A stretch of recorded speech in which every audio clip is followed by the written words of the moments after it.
Well, as you've just heard, the World Forestry Congress kicked off in Durban earlier today. The week-long conference is a platform for governments, the private sector, foresters, academics and civil society to exchange views and innovations impacting on the broader forestry sector. It's an event of the United Nations Food and Agriculture Organization, and the theme for this year is Forestry and People, investing in sustainable future. Now, for more on the conference, we're joined now in our Durban Studios by Nomkhita. She's the Chief Executive Officer of the South African Forestry Company Limited, SAFCOL. Good evening, Nomkhita. On the one hand, good evening. On the one hand, there is concern about food security, but yet there are vast tracts of land lying fallow. How do we reconcile the two? Well, what needs to happen is that we need to start using forests in a much more intelligent and a much more clever way, so that we can maximize the benefit of whatever pieces of land that we have currently available. So it's really about talking about agroforestry, using the land for more than just forestry, and making sure that you are cohabitating both food as well as the trees on the land.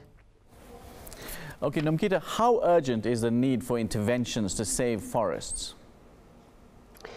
It's extremely urgent. I think that we've gone beyond talking about trying to save the forest. It's really about making sure that we come up with new strategies to ensure that forests are, one, preserved, but also used maximally.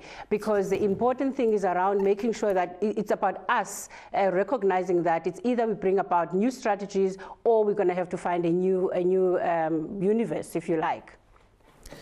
And what are the challenges and opportunities facing community-based and farm forestry? Well, I think the first one is around awareness and about how people do not understand the full value of forestry. That's the first one. The other one is around what skills those people possess to make sure that they can use forestry in a manner that benefits them, but also making sure that there's access, because forestry in the past has traditionally been in the hands of either the government or either the private sector, and that people don't really have the access even though they live right there. So those are things that we need to start changing and making sure that people benefit meaningfully in what comes out of their forests. So the theme of this Congress is quite apt in terms of making sure that we link people to forestry and also make sure that they understand fully and integrate them, because that's basically what the future holds.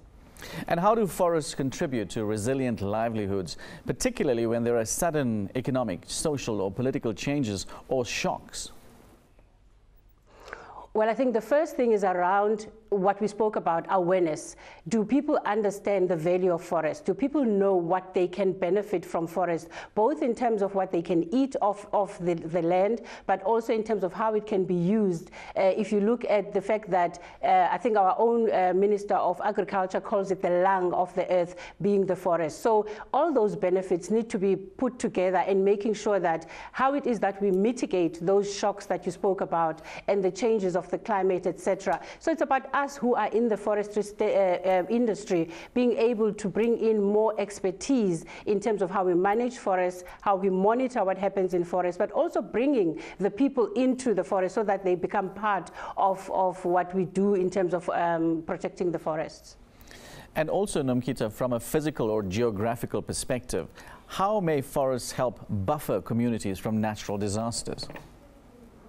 It's a whole lot of benefits that you can get, because if you think about soil erosion, if you think about what it is in terms of the fire, if you think about the buffer in terms of winds, so there's a number of benefits that we as communities benefit in terms of physically if you have a forest in a place. So it's also about making sure that there's sustainable uses of the soil and the land that we have. And if you talk about plantation forests as opposed to the natural forestry, you talk about us rehabilitating the land, re-establishing the land, replanting, making sure that the resource is sustainable going forward. Because forestry is really a long-term business, and that we need to take decisions that are not short-term, that will bring in maybe profits initially and then leave the land barren for the next generations.